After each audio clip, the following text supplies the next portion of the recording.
Hi, we are Amanda and Michael Mitchell. We are building a Monterey in Timber Creek. What we've enjoyed about the building process so far is the design studio. It was a lot of fun. At times it can seem like it's overwhelming, but the staff is great to work with, and it was just a lot of fun to kind of pick out all of our colors and floors and cabinets and everything. So A lot of great options. Yes, definitely. How Shaw Homes compares to other builders is that they have a very easy timeline to follow.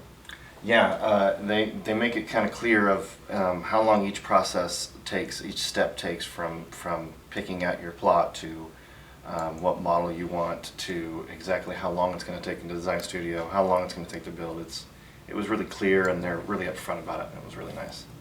If I knew someone that was going to build with Shaw Homes, I would definitely tell them to take the model home tour. It's fantastic. They walk you through all the different ways they've built their models, and it's really, really unique.